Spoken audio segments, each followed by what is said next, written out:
Bismillahirrahmanirrahim. Assalamualaikum warahmatullahi wabarakatuh. Alhamdulillahirrabbilalamin. Assalatu wassalamu ala rasulillah wa ala alihi wa ashabihi rasulillahi ajma'in amma ba'd. Baiklah Ustaz, kita lanjutkan sistem organ pencernaan pada manusia. Yaitu di sini kita lanjut ke organ pencernaan tambahan. Ya. Organ pencernaan tambahan ini juga sangat penting. Ya. Dia tidak terlibat langsung tetapi dia sangat penting dalam proses pencernaan. Ya, proses pencernaan manusia tidak hanya terdiri atas saluran pencernaan tetapi juga terdapat organ pencernaan tambahan. Ya, adanya berupa kelenjar pencernaan. Kelenjar pencernaan membantu mencerna makanan dengan menghasilkan enzim. Jadi produksi enzimnya melalui organ tambahan ini. Ya, yang digunakan untuk pencernaan makanan secara kimiawi. Terdapat 3 organ pencernaan tambahan yaitu hati, kantong empedu, dan pankreas. Ya, ini hati, kantong empedu, dan pankreas. Ini lambung tadi ya, lambung. Nah, selanjutnya yaitu yang pertama kita pelajari dulu hati. Hati merupakan kelenjar terbesar dalam tubuh. Ya, berada pada bagian rongga perut sebelah kanan di bawah diafragma. Hati berperan dalam proses detoksifikasi atau membunuh racun ya. Ketika dalam darah terkandung beberapa zat yang berbahaya dan bersifat racun, maka hati akan menetralisirnya. Racun tersebut sehingga racun tersebut sehingga tidak berbahaya bagi tubuh. Hati merupakan organ penyimpanan. Hati akan memindahkan zat besi Fe dan vitamin A, D, E, K yang larut dalam lemak atau minyak dan B12 dari darah yang menyimpannya. Hati juga berperan dalam menjaga keseimbangan kadar glukosa darah. Ketika kadar glukosa darah itu rendah, hati akan melepaskan glukosa dengan cara memecah glikogen. Bahkan jika dibutuhkan, hati akan mengubah gliserol, asam lemak, dan asam amino menjadi glukosa. Jadi kalau nggak ada glukosa sebagai cadangan energi dalam tubuh, maka akan dipecah dari lemak tersebut. Ya, lemak digunakan sebagai sumber energi, protein digunakan juga sebagai sumber energi. Dipecah menjadi glukosa. Selain itu, hati juga mengatur kadar kolesterol dalam darah. Kolesterol akan diubah menjadi asam folik atau folic acid yang berfungsi untuk mengemulsi lemak. Sel-sel hati akan mengeluarkan getah yang mengandung kolesterol, asam folik, garam empedu, lecitin, bilirubin, dan elektrolit. Getah ini disebut sebagai getah empedu, yaitu untuk hati. Ya. Yang kedua yaitu kantung empedu. Kantung empedu merupakan organ yang berada di bawah hati. Ya, kantung ini akan menyimpan getah empedu yang dihasilkan oleh hati. Getah empedu berwarna kuning kehijauan karena mengandung pigmen bilirubin. Bilirubin merupakan pigmen yang berbentuk dari pemecahan hemoglobin. Ya, hemoglobin dalam darah ya. Getah empedu akan dikeluarkan ke usus halus ya yang berperan dalam mengemulsi lemak. Dengan demikian lemak akan terpecah menjadi butiran-butiran kecil. Sehingga lebih mudah dicerna oleh enzim pencernaan dan melanjutkan proses pemecahan hingga dapat diserap oleh tubuh. Ya. Itu fungsi dari kantung empedu. Selanjutnya ada pankreas. Pankreas merupakan organ yang berada di balik perut di belakang lambung ya. Sel pada pankreas akan menghasilkan cairan pankreas yang akan masuk ke dalam duodenum, yaitu usus 12 jari melalui saluran pankreas. Getah pankreas mengandung sodium bikarbonat atau NaHCO3 dan enzim-enzim pencernaan yang berperan dalam pemecahan karbohidrat, protein, dan lemak. Pankreas juga merupakan kelenjar endokrin yang menghasilkan hormon insulin. Hormon insulin ini berfungsi mengatur proses pengubahan glukosa dalam darah menjadi glikogen yang disimpan di dalam hati. Adanya hormon insulin inilah yang mengontrol keseimbangan jumlah glukosa dalam darah. Apabila terjadi gangguan dalam produksi insulin, maka dapat mengakibatkan penyakit diabetes. Ya.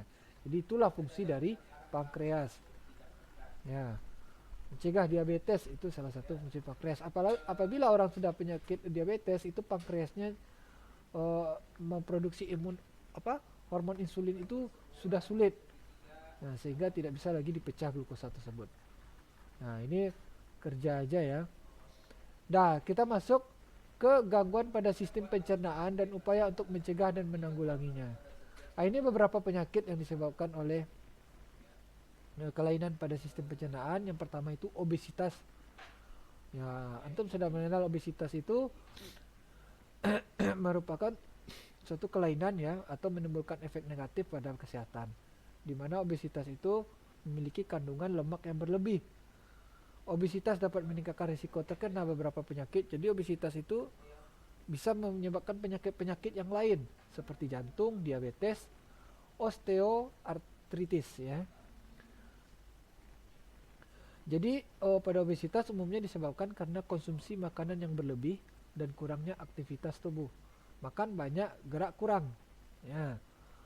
Namun demikian obesitas juga dapat disebabkan oleh keturunan melalui pewarisan gen atau akibat konsumsi obat-obatan tertentu. Ya. Pada sebagian orang ada sedikit mengkonsumsi makanan namun mengalami kelebihan berat badan. Hal ini dapat disebabkan laju metabolisme tubuh yang lambat. Tetapi kalau orang kurus makannya banyak, tapi badannya tetap kurus ya atau biasa saja, biasanya metabolisme tubuhnya itu sangat cepat atau cepat dia pecah, tetapi tidak banyak disimpan di dalam tubuh sebagai cadangan energi. Ya, upaya utama untuk mencegah dan menangani obesitas adalah dengan berolahraga dan mengatur pola makan. Pengaturan pola makan dapat dilakukan dengan mengurangi konsumsi makanan yang banyak mengandung energi seperti makanan tinggi gula, lemak, dan banyak mengkonsumsi makanan yang mengandung serat tinggi seperti buah dan sayur-sayuran. Ya, itu cara untuk mengatasi obesitas. Nah, ini cara mengetahui indeks massa tubuh. Ya, massa tubuh itu jika apakah berat badan kita kurus ya atau normal atau berat badan kita berlebih. Massa tubuh per tinggi tubuh dikali tinggi tubuh. Jika IMT-nya itu kecil dari 18,5 itu berat badannya kurang. Tetapi kalau 18,5 sampai 24,9 itu berat badannya normal. Kalau obesitas itu di atas 40, ya maka itu kelas 3, obesitas kelas 3 ya. Bisa antum lihat. Dan ada penyakit lainnya, ini karies gigi. Ini akibat sering makan manis-manisan, ya bisa permen, ya es krim dan yang lain-lainnya. Biasanya yang manis.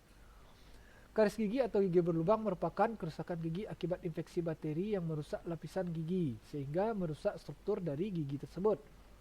Bakteri pada mulut mengolah gula sehingga menghasilkan asam. Asam yang diproduksi selama metabolisme dalam mulut dapat merusak gigi. Gigi berlubang dapat menyebabkan nyeri pada gigi. Jika sampai terlalu dalam kerusakannya, karena telah dapat merusak saraf gigi. Ya. Pada umumnya penyakit gigi dan mulut disebabkan oleh kurangnya menjaga kebersihan mulut. Oleh sebab itu, upaya pencegahan yang dapat dilakukan dengan memperhatikan kebersihan gigi, di mana biasanya kita dengar menyikat gigi minimal 2 kali sehari, membersihkan gigi dengan menggunakan benang gigi, ya, obat kumur atau berkumur dengan larutan garam dan air hangat dapat membantu mengurangi plak pada gigi. Serta pemeriksaan gigi secara teratur dapat mengurangi perkembangan bakteri, ya. Bakteri yang menyebabkan terjadinya penyakit pada mulut dan gigi.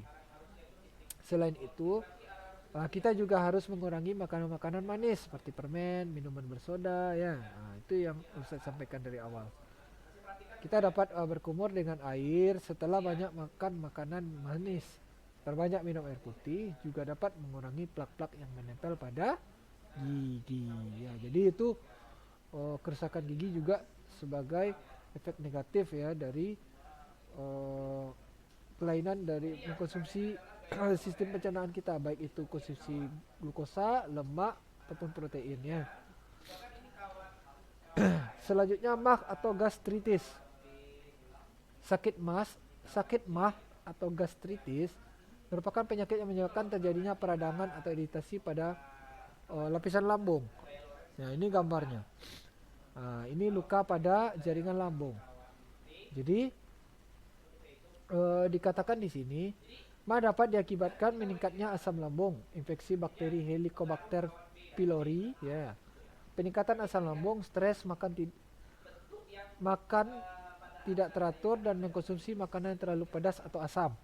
Maka dapat dicegah dengan cara makan teratur, makan secukupnya, cuci tangan sebelum makan, menghindari makanan yang memicu produksi asam lambung yang berlebihan seperti makanan asam, pedas, dan kopi.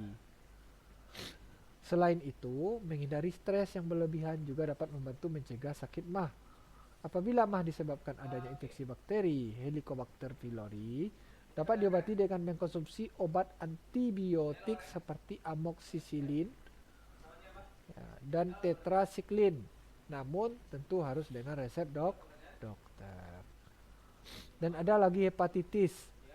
Ya, penyakit keempat itu hepatitis, merupakan penyakit peradangan pada hati. Orang yang menderita hepatitis ringan memiliki gejala seperti orang yang terkena flu, yaitu sakit otot, persendian, demam, diare, dan sakit kepala. Penderita hepatitis akut dapat mengalami jaundice, ya, menguningnya kulit dan mata, membesarnya hati, dan membesarnya limpa. Hepatitis apabila tidak segera ditangani akan memicu fibrosis, kerusakan pada hati, atau sirosis, gagal hati kronis. Sirosis dapat meningkat risiko perkembangan kanker hati. Jadi itu salah satu hepatitis, ini penyakit yang terjadi pada hati. Virus hepatitis B menyebabkan penyebab utama dari penyakit hepatitis. Selain virus hepatitis B, penyakit hepatitis juga dapat disebabkan oleh bakteri jamur protozoa, racun seperti alkohol, dan penggunaan obat secara terus-menerus seperti paracetamol. Ya, selanjutnya ada penyakit yang kelima, itu diare. Diare ini bisa dibaca, rata-rata diare ini penyebabnya adalah makanan yang kurang bersih, ya, atau kurang higienis karena ada infeksi dari bakteri. Nah, bakteri biasanya Entamoeba coli. Ya, Entamoeba coli. Nah, jadi ini karena makanan yang tidak higienis itu bisa menyebabkan kebersihan yang kurang, ya, baik itu makanan, diri, dan lingkungan, bisa menyebabkan kita diare. Biasanya penanganannya dengan meminum oralit atau larutan gula garam untuk mengganti cairan yang banyak keluar saat diare. Ya, kalau di kampung-kampung kita mencegah diare itu biasanya kita merendang beras, apa ya istilahnya itu, ya biasanya beras hitam itu ditumbuk. Setelah dapat beras hitam ditumbuk itu mencegah bocor, ya, atau diare lagi. Ya, biasanya diare itu kan buang cairan tubuh akan berkurang. Dan yang 6 itu konstipasi, merupakan kondisi feses keras atau kering sehingga sulit dikeluarkan. Jadi buang airnya keras, ya, buang air besarnya keras. Penyebab konstipasi adalah kurangnya asupan makanan berserat atau kurangnya minum. Ketika feses tidak dikeluarkan secara teratur, air yang terkandung di dalamnya akan terserap sehingga menyebabkan feses keras atau kering sehingga sulit dikeluarkan. Upaya pencegahan konstipasi diantaranya tidak sering menahan buang air besar, makan makanan yang berserat, sayur, dan buah-buahan. Hindari makanan yang berlemak, gula, ya, yang manis-manis, karena makanan tersebut menimbulkan konstipasi. Minum air yang cukup dan melakukan aktivitas fisik, ya, untuk mencegah konstipasi. Nah, yang ketujuh itu gejala kekurangan vitamin. Nah, gejala kekurangan vitamin ini banyak di sini. Ada vitamin A, gangguannya, kelihatan kabur, kerusakan hati, tulang, rambut rontok. Vitamin B, nah, ini tolong antum ringkas juga sehingga antum paham, oh, kalau kekurangan vitamin C apa penyebabnya, kekurangan vitamin D apa penyebabnya, kekurangan vitamin E apa penyebabnya. Ya, yang kedelapan itu kekurangan mineral juga dapat menyebabkan gangguan pada tubuh. Ya, ini kalau tadi mineral, kekurangan mineral, ini kekurangan yang di atas kekurangan vitamin, di sini kekurangan mineral. Nah, ini juga bisa antum baca dan antum ringkas supaya natrium itu menyebabkan kram otot atau nafsu makan menjadi berkurang. Nah, jadi kita paham penyakit-penyakit apa saja yang ditimbulkan dari kekurangan vitamin, ya, vitamin dan mineral. Ya, mungkin itu saja untuk video kali ini. Silakan didengarkan baik-baik, ya, karena ini untuk antum ketika ujian nanti. Barakallahu fikum. Assalamualaikum warahmatullahi wabarakatuh.